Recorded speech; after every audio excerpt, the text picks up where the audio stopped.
যা, ভালো গাছ নিয়ে আসবি। আমরা সব কিছু রেডি করে রাখবো। আচ্ছা।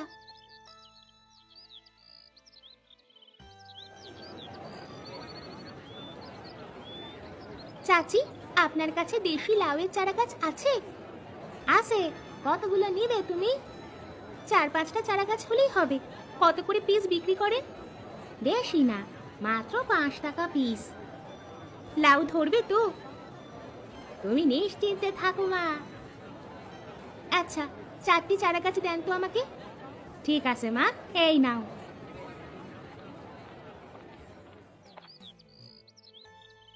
মা, ও মা, বাহিরে এসো।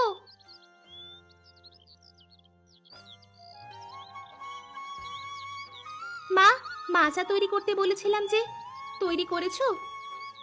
হ্যাঁ রে, করেছি। চারা গাছ কত করে নিল? 5 টাকা পিস।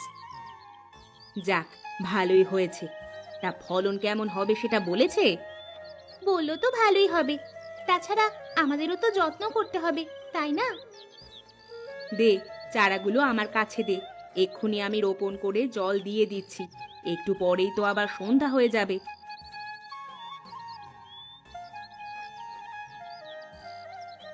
দেখেছিস রোজিনা, লাউ পাতাগুলো কেমন সবুজ আর বড় বড় হয়েছে? তা তো দেখতেই পাচ্ছি। যে পরিমাণ যত্ন আমরা দুই বোন মিলে করেছি, এখন যদি তার ফল না পাই তাহলে কেমন হবে বল? তা যা বলেছিস। শুধু পাতা কেন, দেখ তো কতগুলো লাউও ধরেছে।